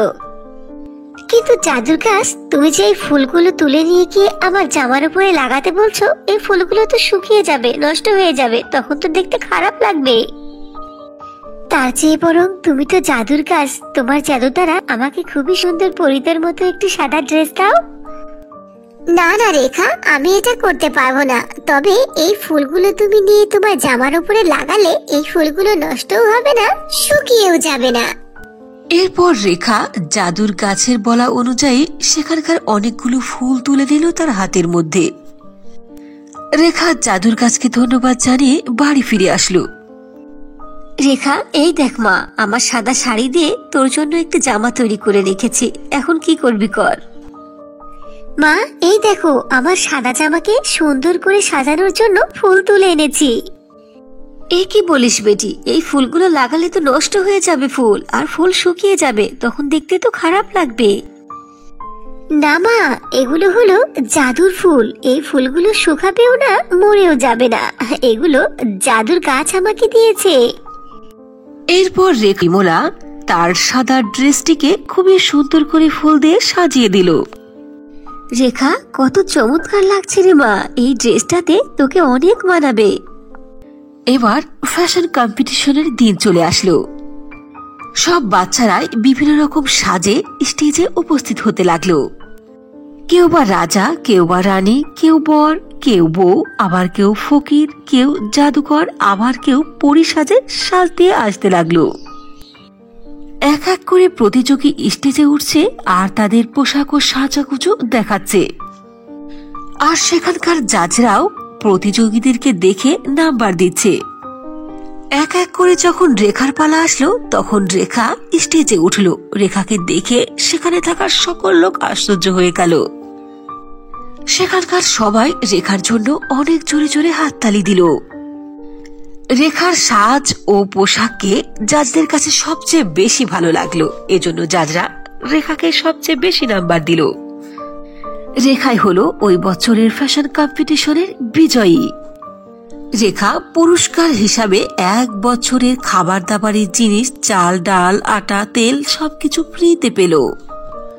রেখা সেগুলোকে নিয়ে বাড়ি চলে গেল আর তার মায়ের সঙ্গে হাসি খুশিতে দিন কাটাতে লাগলো। পূজা নামের একটি মেয়ে তার পিতামাতার সঙ্গে একটি গ্রামে বাস করত। পূজার বাবা মা দুইজনে খুবই দয়ালু ছিল, তারা সব সময় মানুষদেরকে সাহায্য করত। পূজা ছোট থেকেই তার মা বাবাকে এরকম মানুষদেরকে সাহায্য করতে দেখে আসছে, আর এই অভ্যাসটা তার মধ্যেও চলে এসেছে। পূজাও তার মা বাবার মতোই মানুষদেরকে সাহায্য করতে কখনো পিছপা হয় না। কয়েক বছর পরে পূজা বেশ বিবাহের উপযুক্ত হয়ে গেল। পূজার মা বাবা পূজাকে আমর নামে একটি ছেলের সঙ্গে অনেক ধুমধাম করে বিয়ে দেয়। বিয়ের পরে পূজা তার শ্বশুর বাড়িতে চলে যায়, কিন্তু পূজার মানুষদের সাহায্য করার অভ্যেস এখনো পর্যন্ত রয়ে গেছে। যদি প্রতিবেশীদের মধ্যে থেকে কেউ তার কাছে এসে কিছু চায়, তাহলে সে তাকে নিষেধ করে না। পূজা, তোমাদের বাড়িতে কি একটু দুধ পাওয়া যাবে? আমাদের বাড়িতে কিছু মেহমান এসেছে, দুধ আজকেই শেষ হয়ে গেছে আমাদের। আচ্ছা ঠিক আছে বাবু, কোনো বিষয় নয়, আমার ঘরে দুধ আছে, এই যে নিয়ে যান। পূজা ঘরের ভিতর থেকে 1 গ্লাস দুধ এনে ওই মহিলাটিকে দিয়ে দিল। পূজার এই ব্যবহারের কারণে তার স্বামী আমর খুবই বিরক্ত হতো। একদিন আমর পূজার সামনে গিয়ে বলল, পূজা, কেউ কিছু চাওয়ার সঙ্গে সঙ্গে বাড়ির সব জিনিসপাতি দিয়ে দাও। আমি বুঝি না তুমি কেন এমনটা করো। আমরা কি ধনী না আমাদের জিনিসের কোনো অভাব নেই? পূজা আমরের কোনো কথারই উত্তর দিল না। পরের দিন পূজার বাড়িতে আর এক প্রতিবেশী আসলো আর বলল, পূজা, তোমার কাছে কি 500টা টাকা হবে? আমি ওষুধ কিনতে যাব, আমার ওষুধ একেবারে শেষ। সেলিনা ছিল অনাথ ও এতিম। তার মা বাবা মারা গিয়েছিল। এই পৃথিবীতে তার আপন বলে কেউ ছিল না, এজন্য সে তার চাচির বাড়িতে থাকত। সেলিনা দেখতে ছিল অনেক কালো, কিন্তু তার আচার আচরণ ছিল খুবই ভালো। সে ছিল খুবই সরল সোজা। তার চাচির বাড়ির সমস্ত কাজ সে নিজের হাতেই করত। সেলিনার চাচি মাধুরীরও একটি মেয়ে ছিল, তার নাম ছিল মোহিনী। সেলিনার চাচাতো বোন মোহিনী ছিল দেখতে ভীষণ সুন্দরী, কিন্তু সে ছিল খুবই অহংকারী। মাধুরী ও তার মেয়ে মোহিনী সারাটা দিন ধরে সেলিনার উপরে শুধু হুকুমই চালাতো। আয় সেলিনা, কি কাজ করছিস? এত দেরি লাগছে কেন? এখন পর্যন্ত ঘর বাড়ি পরিষ্কার করা হলো না? দুপুরের রান্না কখন করবি? চাচি, এই তো পরিষ্কার প্রায় হয়ে এসেছে, আমি এখনই দুপুরের জন্য খাবার বসাচ্ছি। ওই সময় সেখানে মোহিনী চলে আসলো আর বলল, মাম্মি, আমার খুব ক্ষুধা পেয়েছে, কি আছে খাবারের জন্য? কি আর বলবো মামনি, এই চাকরানির বাচ্চা চাকরানি তো এখন পর্যন্ত খাবারই রান্না করিনি। চিন্তা করো না, আমি তোমার জন্য বাজার থেকে খাবার আনছি। বলো তুমি কি কি খেতে চাও? মাম্মি, পিৎজা, বার্গার আর সামোসা আনবে। এই ছেলেরা, এদিকে আয়, এই যে টাকা নে, আমার মেয়ের জন্য পিৎজা, বার্গার আর সামোসা কিনে আন। এরপর সেলিনা টাকাগুলো নিয়ে বাজারে গেল আর তার চাচাতো বোনের জন্য পিৎজা, বার্গার ও সামোসা কিনল। সেলিনাও সকাল থেকে কিচ্ছু খায়নি, ওরও খুবই ক্ষুধা পেয়েছিল। সে বাজার থেকে এসব কিনে বাড়ি ফিরছিল আর মনে মনে ভাবছিল, উহ, আমার পেটও ক্ষুধা একেবারে চোচো করছে। মনে হচ্ছে ব্যাগের মধ্যে থেকে একটি সামোসা বের করে আমি খেয়ে ফেলি, কিন্তু যদি চাচি জানতে পারে তাহলে তো আমাকে মেরে শেষ করে ফেলবে। সেলিনা এসব ভাবতে ভাবতে বাড়িতে চলে গেল। বাড়িতে যাওয়ার পর মাধুরী তাকে বলল, এসে মহারানী, এত দেরি হলো কেন? বাজারে গিয়ে কি তামসা করতে লেগেছিলে? দে তাড়াতাড়ি খাবারগুলো দে, আমার মেয়ে সে কখন ক্ষুধা লেগেছে। চাচি, আমারও খুবই ক্ষুধা লেগেছে, ওখান থেকে একটি সামোসা আমাকে দিন না। ঘরে সব কাজ পড়ে আছে, সারাদিন শুধু খাওয়ার চিন্তা। যা এখান থেকে তাড়াতাড়ি কাজে লেগে যা। আমরা দুপুরে খাবার পরে যে ঝোটা খাবার বাঁচবে ওটাই তুই খাবি, সর এখান থেকে। চাচির কথা শুনে সেলিনা মন খারাপ করে চোখ ভর্তি পানি নিয়ে ঘরের কাজে লেগে গেল। সারাটা দিন কাজ করার পরে রান্না বান্না শেষে তাদের খাবারের শেষে যখন ঝোটা খাবার বাজলো সেটাই সেলিনা খেলো। এভাবে অনেক দুঃখে কষ্টে সেলিনার দিন কাটতে লাগলো। একদিন সকালে মাধুরী খবরের পেপার পড়ছিল আর তার মেয়ে মোহিনীকে জোরে জোরে ডাকছিল, মোহিনী বেটা, কোথায় তুমি? তাড়াতাড়ি এখানে এসো, আমি তোমাকে একটি জরুরি কথা বলতে চাই। আমি আমার মুখে অনেক দামি ফেস প্যাক লাগিয়েছি, তাড়াতাড়ি বলো কি বলতে চাও। শোনো বেটা, আমাদের দেশের রাজ্যের রাজা অনেক দিন পরে আমাদের দেশে ফিরে এসেছে। আমাদের রাজ্যের রানী কলাবতী, উনি অনেক বড় একটি পার্টির আয়োজন করেছে। ওই পার্টিতে এই রাজ্যের সমস্ত বিবাহের উপযুক্ত সুন্দরী মেয়েদেরকে ইনভাইট করেছে। আজকে তুমি আর আমি ওখানে যাব, সন্ধ্যার আগে আগে তাড়াতাড়ি রেডি হয়ে থাকবে, ওকে মামনি? একথা বলে মাধুরী সেখান থেকে চলে গেল। যখন সন্ধে হলো তখন মোহিনী তার রুমের ভিতরে রেডি হচ্ছিল। তখন সেলিনা মোহিনীর রুমে গেল আর তাকে বলল, মোহিনী, তোমার মেকআপ দিয়ে একটু আমাকে সাজিয়ে দাও না, আমিও তোমাদের সঙ্গে পার্টিতে যাব। কি কি বললি? এই কালো বান্দর, তুই কি তোর চেহারাটা আয়নাতে দেখেছিস? তুই কেমন কুৎসিত দেখতে। তুই মেকআপ করিস আর না করিস, দেখতে কালো কালোই থাকবি। মোহিনী, সৌন্দর্যের এতটা অহংকার করা ঠিক নয়। সৌন্দর্য তো আল্লাহ দিয়েছে, আবার আল্লাহ এই সৌন্দর্য কখন নিয়ে যাবে কে জানে। কি, তোর এত বড় স্পর্ধা? তুই আমাকে হিট করে কথা বলছিস? থাম। ঠিক ওই সময় সেখানে মাধুরী চলে আসলো আর বলল, কি হয়েছে মামনি, চিৎকার করছো কেন? এখনো রেডি হওনি?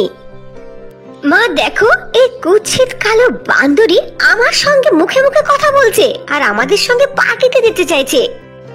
এই, তুই যদি পার্টিতে যাস তাহলে পার্টিতে গ্রহণ লেগে যাবে, আর তোকে আমাদের সঙ্গে নিয়ে গিয়ে আমাদের ইনসাল্ট হবে, এটা আমি চাইবো? কখনোই নয়।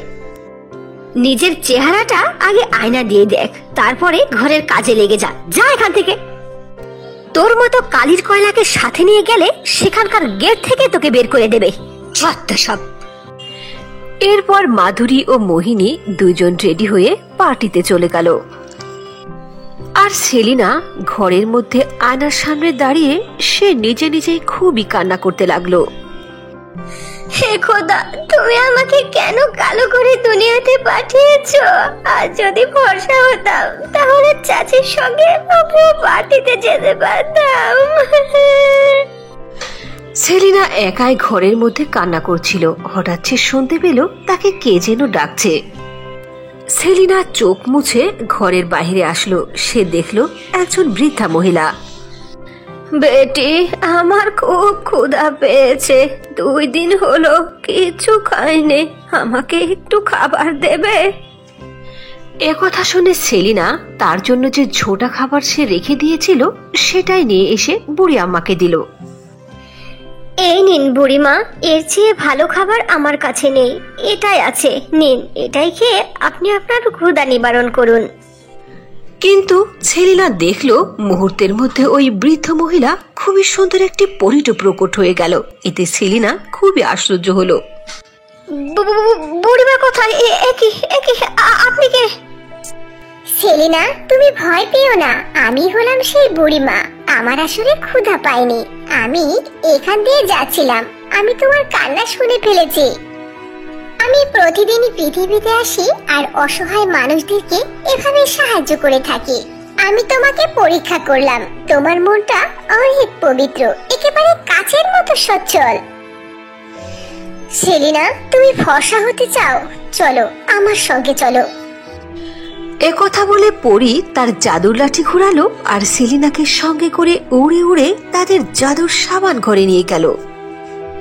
ওয়াও পরিজি, আপনাদের জাদুর সাবান ঘর দেখতে এত সুন্দর, এরকম দৃশ্য তো আমি জীবনে কখনো দেখিনি।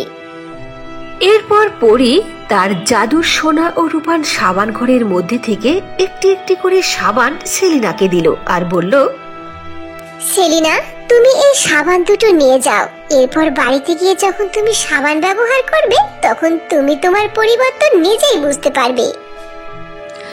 সেলিনা খুবই খুশি হলো আর পরীকে ধন্যবাদ জানালো। এরপর পরি আবারও তার জাদুর লাঠি ঘুরালো আর সেলিনাকে তার বাড়িতে পৌঁছে দিল। সেলিনা বাড়িতে এসে যেই জাদুর সোনা ও রূপার সাবান ব্যবহার করলো সঙ্গে সঙ্গে সে দেখতে খুবই সুন্দরী মেয়েতে পরিণত হয়ে গেল। এবার আমি দেখতে ফর্সা হয়ে গেছি, এখন আমি পার্টিতে যেতে পারবো। একথা বলে সেলিনা সেই পার্টিতে গেল যেখানে মাধুরী ও মোহিনী গিয়েছিল। সেখানে অনেক ধনী ও সুন্দরী সুন্দরী মেয়েরা সাজুগুজু করে বসে আছে মহারানী কলাবতীর আশায়।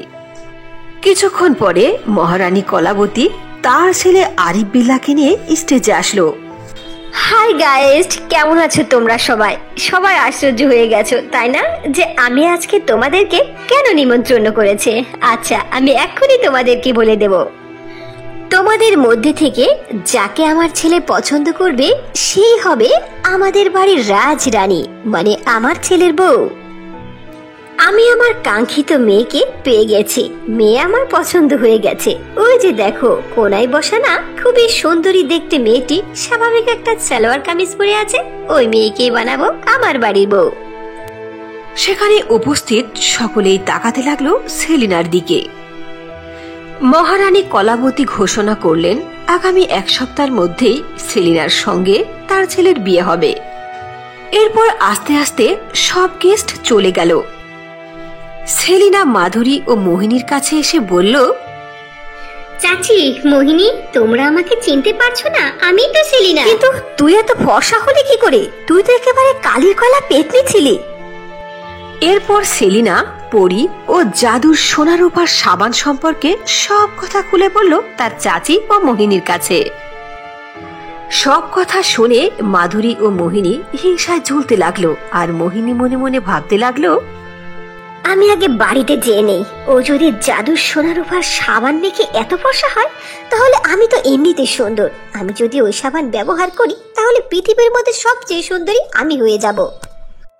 এরপর দেখছি মহারানী কলাবতী কাকে তার পুত্রবধূ করে। মোহিনী এসব ভাবছিল আর মনের আনন্দে দ্রুত বাড়ির দিকে যাচ্ছিল। মোহিনী বাড়ি গিয়ে তাড়াতাড়ি সেলিনার রুমে গিয়ে জাদুর সোনা ও রূপার সাবান তার মুখে মেখে নিল।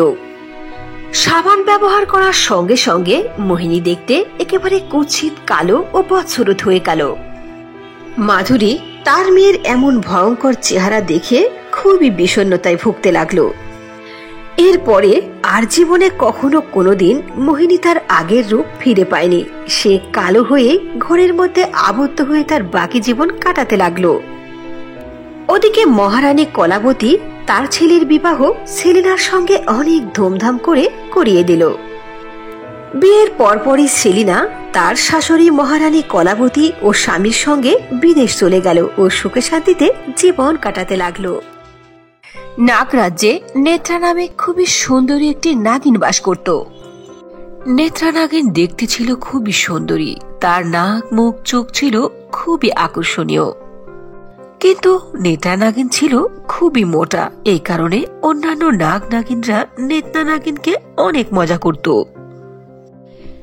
একদিন নেত্রা নাগিন জঙ্গলের মধ্যে একটি আপেলের গাছে উঠে আপেল খাচ্ছিল। তখন সেখানে তার বান্ধবী রত্না আসলো আর বলল, আরে নেত্রা, তুমি গাছের উপরে উঠে কি করছো? নিচে আসো, ফল খেও না। তুমি কি জানো না যে মিষ্টি ফল খেলে তুমি আরো বেশি মোটা হয়ে যাবে? এমনিতেই তো মোটা। কি রত্না, অন্যান্য নাগ নাগিনদের মতো তুই আমার বেস্ট ফ্রেন্ড হয়েও আমাকে মোটা বলছিস? মনে কিছু করিস না, আমি তোর ভালোর জন্য বলছি, নেমে আয়।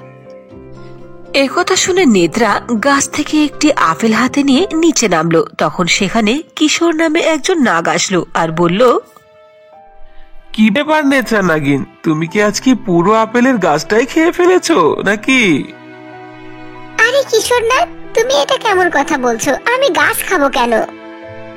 দেখো তোমার হাতের মধ্যে কত বড় একটা আপেল। ও, আমি দেখছিলাম যে আপেলটা পেকেছে না কাঁচায় আছে, তাই। নেত্রা নাগিন কিশোর দাসকে মনে মনে প্রচন্ড ভালোবাসতো। কিশোর না, চলো আমরা দুজন এক জায়গায় ঘুরে আসি, আর ঘুরতে ঘুরতে মনের কথাটাও জেনে আসি। ইম্পসিবল, এ কি কথা বলছো? তোমার মতো মোটা নাগিনের সঙ্গে আমি ঘুরতে যাব? যদি তোমার সঙ্গে ঘুরতে চাই তাহলে অন্যান্য নাগিনরা আমাকে নিয়ে মজা করবে, আমার ইনসাল্ট হবে। আমি কেন তোমাকে নিয়ে ঘুরতে যাব? সে আমার তো চিকন আর স্লিম নাগিনকে অনেক বেশি পছন্দ হয়, মোটা নাগিন মোটেও পছন্দ হয় না। কিশোর নাগের কথা শুনে নেত্রা নাগিনের প্রচন্ড রাগ হয়ে গেল আর সে বলল, ব্যাস ব্যাস, অনেক হয়েছে, এখন চুপ করো। আমি চুপ করে শুনছি বলে তুমি যা ইচ্ছে তাই বলবে? আমি অনেক কিছু সহ্য করেছি, আর নয়। রত্না, চল এখান থেকে। কিশোর নাগের কথা শুনে নেত্রা নাগিন খুবই কষ্ট পেল। সে তার বান্ধবী রত্নাকে নিয়ে চলে গেল।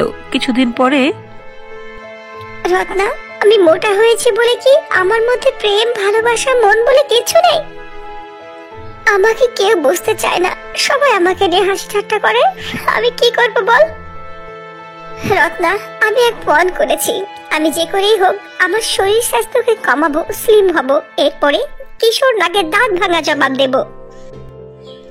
নেত্রা, তুই খুব ভালো সিদ্ধান্ত নিয়েছিস, আমিও এটাই চাই। আমি কিশোর দাসকে মনে মনে কত ভালোবাসি, আর ও আমাকে ইনসাল্ট করে চলে গেল। নেত্রা দোস্ত, তুই এ নিয়ে মন খারাপ করিস না, তুই এক্সারসাইজ কর, দেখ মাসখানেকের মধ্যেই তুই স্লিম হয়ে যাবি। এরপর নেত্রা নাগিন শুরু করলো তার প্রচেষ্টা। নিয়মিত সকাল বিকাল ব্যায়াম করতে লাগলো, তাছাড়া খাওয়া দাওয়ার দিকেও অনেক খেয়াল করতে লাগলো। নেত্রা নাগিন তার হাড় ভাঙা মেহনতের মাধ্যমে 1 মাসের মধ্যে স্লিম হয়ে গেল। একদিন রত্না নাগিনের জন্মদিন আসলো। রত্না নাগিন তার বার্থডেতে আশেপাশের সকল নাগ নাগিনদেরকে দাওয়াত করলো। সবাই এক এক করে আসতে লাগলো আর রত্না নাগিনকে জন্মদিনের শুভেচ্ছা ও গিফট দিতে লাগলো। কিশোর নাগও গিফট হাতে করে রত্না নাগিনের কাছে এসে তাকে সারপ্রাইজ দিল আর বলল, কি ব্যাপার রত্না নাগিন, তোমার বান্ধবী নেত্রা আসেনি?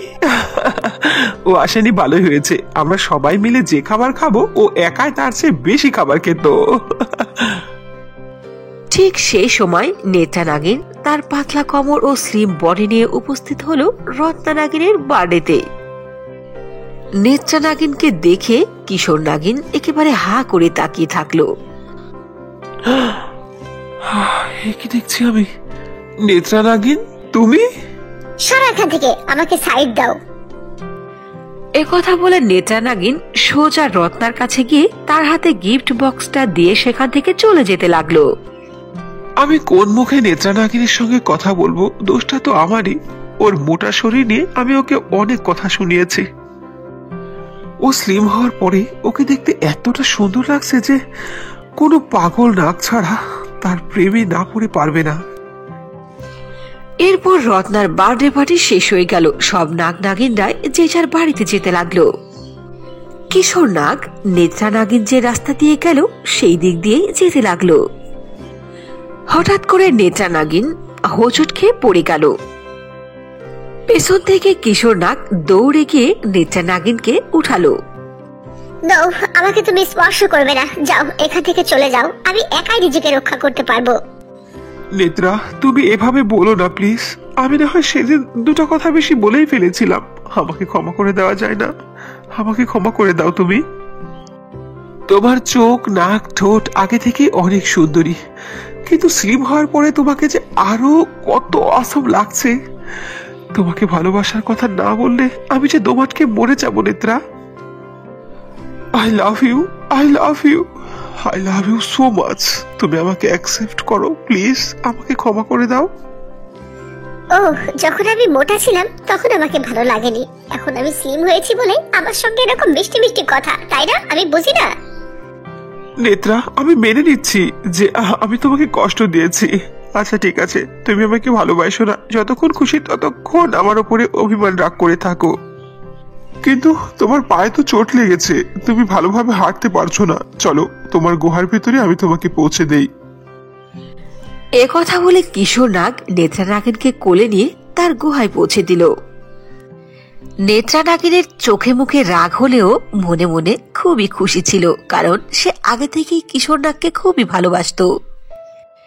কিশোর নাগ নেত্রা নাগিনকে কোলে করে নিয়ে তার গুহার ভিতরে পৌঁছে গেল আর নিচে নামিয়ে দিয়ে কিশোর নাগ চলে আসতে লাগলো। তখন নেত্রা বলল, কিশোর, থামো, তুমি যেও না। আমি তোমাকে ধন্যবাদ দিতে চাই, কারণ সেদিন যদি তুমি এত কড়া কথা আমাকে না বলতে, তাহলে আমার মনের মধ্যে জেদও আসতো না আর আমি স্লিম হতে পারতাম না।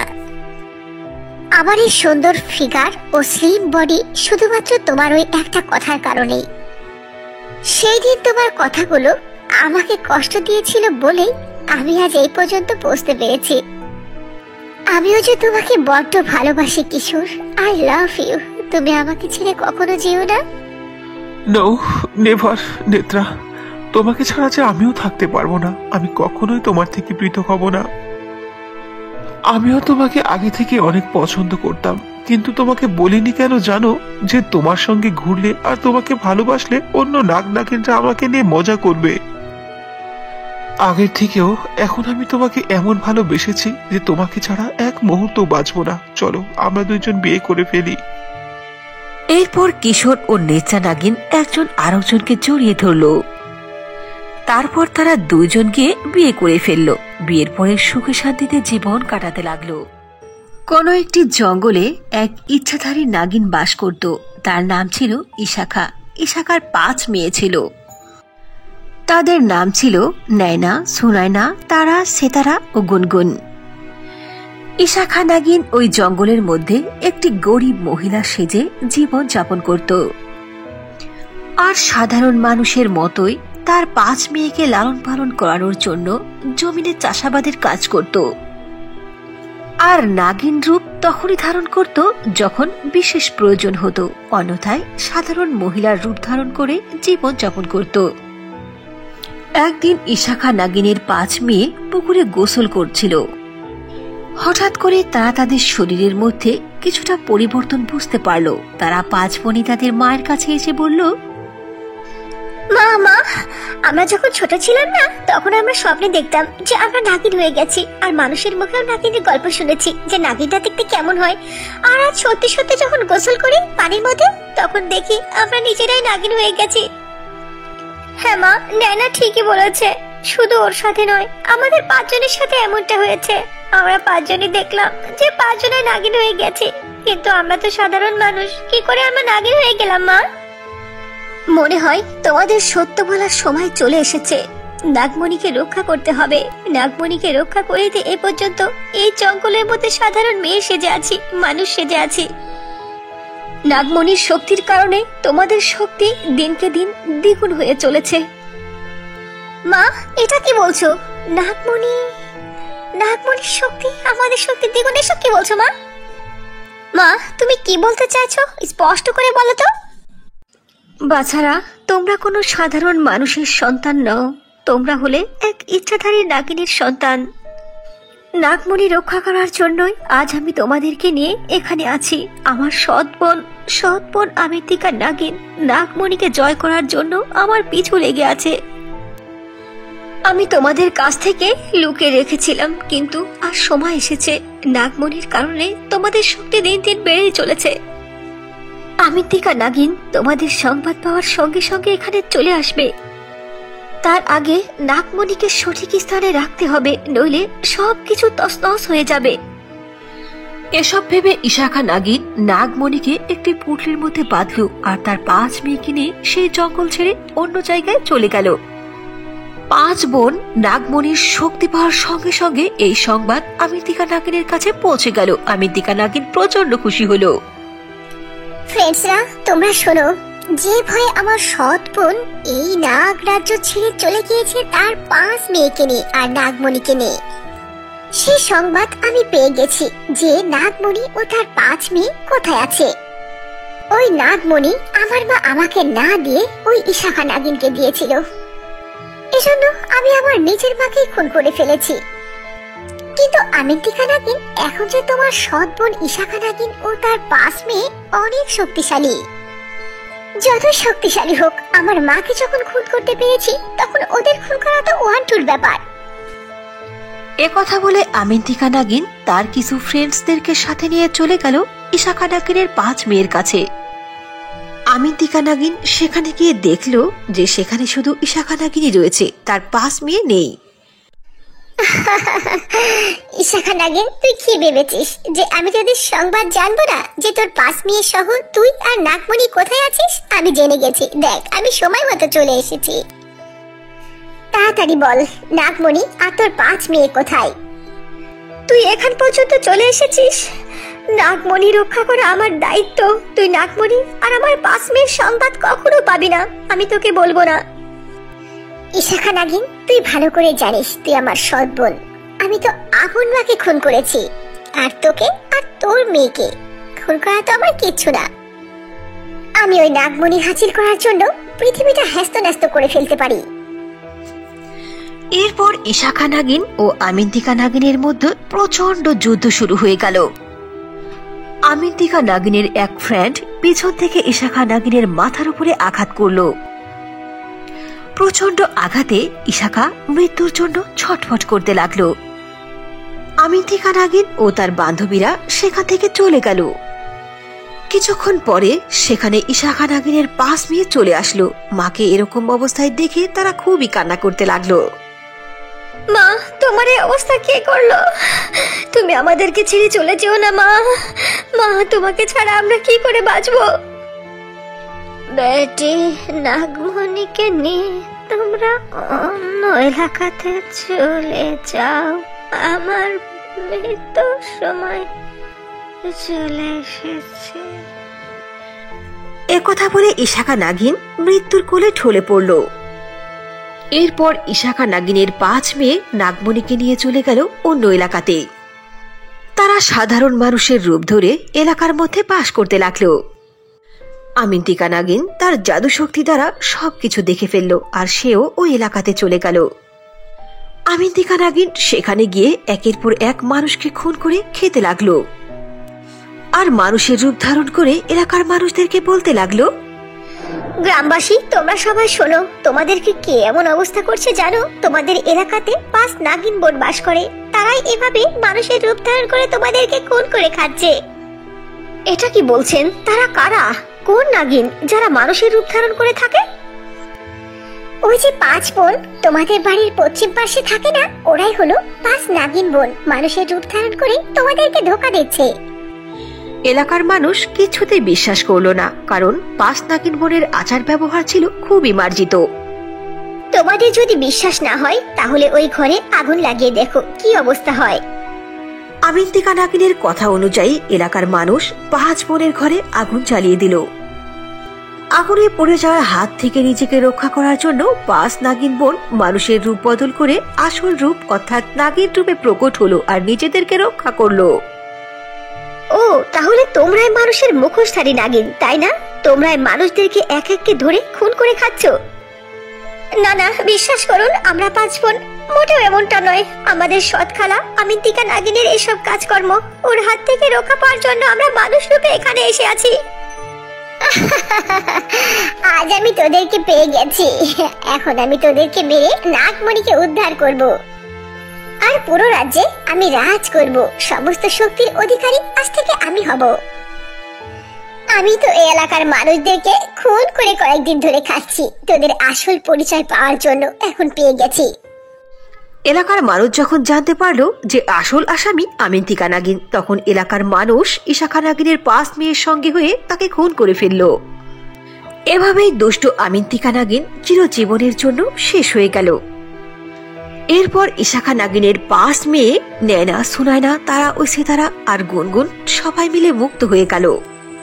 তারা 5 জন নাগমণির শক্তির দ্বারা এলাকাবাসী সব মানুষদেরকে সাহায্য করতে লাগলো। সেই এলাকাতে বৃদ্ধ আশ্রম, হাসপাতাল ও এতিমখানা খুলল। এলাকার সব মানুষ এখন তাদের 5 বোনকে অনেক ভালোবাসে।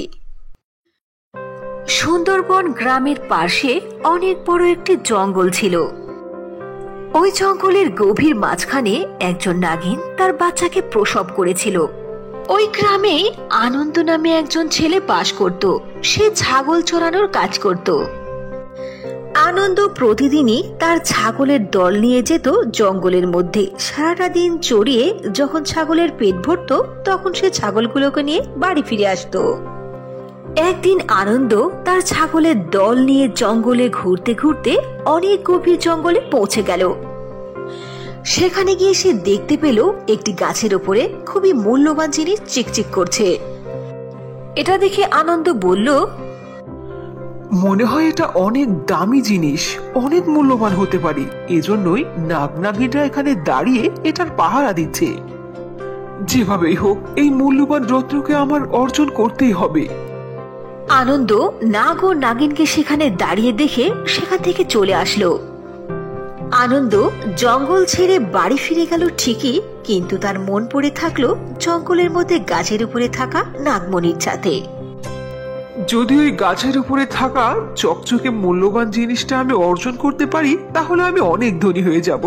কিন্তু ওটা আমি কি করে নেব? ওখানে তো নাগিন পাহারা দিচ্ছে। যে করেই হোক আমাকে চেষ্টা করতেই হবে। এসব চিন্তা করতে করতে আনন্দ ঘুমিয়ে পড়ল। যখন সকাল হলো তখন আনন্দ আবারও তার ছাগলের দল নিয়ে সেই জঙ্গলে গাছের কাছে গেল। সেখানে গিয়ে দেখলো নাগ ও নাগিন দুজনে সেই গাছের কাছে দাঁড়িয়ে আসে। এসব দেখে সে বলল, আরে বাবা, এরা দুজন দেখছি এখানেই দাঁড়িয়ে আছে। ও মা, এই নাগিন দেখছি গর্ভবতী। আমাকে একটু ধৈর্য ধরতে হবে। যখন ওই গর্ভবতী নাগিন তার বাচ্চা প্রসব করবে, নিশ্চয় তার শক্তি কমে যাবে। তখনই ওই মূল্যবান জিনিসটিকে আমি হাসিল করব। এসব ভেবে আনন্দ সেদিনও বাড়ি ফিরে গেল। আনন্দ প্রতিদিনই জঙ্গলে আসতো আর ওই নাগনাগির দিকে খেয়াল রাখত। একদিন আনন্দ জঙ্গলের মধ্যে গিয়ে দেখে নাগিনের বাচ্চা প্রসবের সময় চলে এসেছে। নাগিন প্রসব বেদনায় ছটফট করছে। আরে আরে, আমি তো এই সময়ের অপেক্ষায় ছিলাম। এখন নাগিন অনেক দুর্বল হয়ে পড়েছে। এখন ওদেরকে মেরে আমি এই মূল্যবান জিনিসটিকে নিয়ে যাব। একথা ভেবে আনন্দ পেছন থেকে নাগ ও নাগিনের মাথায় একটি লাঠি দিয়ে আঘাত করলো। এতে তারা দুজনেই মাটিতে ঝরে পড়ল।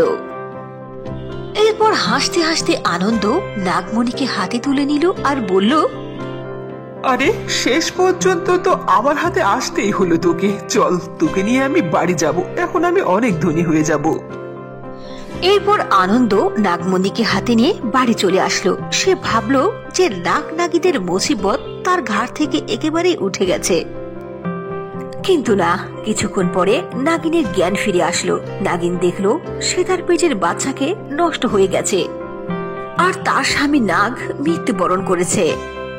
নাগিনের কষ্টের আর সীমা থাকলো না। নাগিন আনন্দের উপর থেকে প্রতিশোধ নেওয়ার জন্য একেবারে বিষে উঠল। নাগিন অপেক্ষা করতে লাগলো অমাবস্যার রাত্রি আসার, কারণ অমাবস্যার রাত্রিতে নাগিনদের শক্তি বহুগুণে বৃদ্ধি হয়ে যায়। শুধু তাই নয়, অমাবস্যার রাত্রিতে তারা যে কোনো রূপ ধারণ করতে পারে। ওদিকে আনন্দ নাগমণি হাসিল করার পর থেকে তার জীবন সুখে কাটতে লাগলো, কারণ সেটা ছিল নাগ নাগীদের জাদুর হীরের নাগমণি। হীরের নাগমণির কাছে আনন্দ যা চাইতো সে তাই পাইত। একদিন আনন্দ জাদুর হীরের টুকরো সামনে বসে বলল, হে জাদুর নাগনাগীদের হীরার টুকরো, তুমি আমার সমস্ত জমিগুলোকে ফসল দ্বারা ভর্তি করে দাও। একথা বলার সঙ্গে সঙ্গে তার সমস্ত জমিগুলো ফসল দ্বারা ভর্তি হয়ে গেল। আনন্দের মন খুশিতে নেচে উঠল। এভাবেই আস্তে আস্তে আনন্দ তার এলাকায় প্রসিদ্ধ হয়ে গেল। আনন্দ ধনী হওয়ার পরে তার জন্য অনেক বড় ঘর থেকে একটি বিয়ের প্রস্তাব আসলো। সেই মেয়েটির নাম ছিল ছুইটি। ছুইটি ছিল দেখতে খুবই সুন্দরী ও বুদ্ধিমতী। কিছুদিনের মধ্যেই আনন্দর বিয়ে সুইটির সঙ্গে হয়ে গেল। আনন্দ ও সুইটি সুখে শান্তিতে দিন পার করতে লাগলো। ওদিকে নাগিন অপেক্ষা করতে করতে অমাবস্যার রাত চলে আসলো। ওই রাত্রিতে নাগিন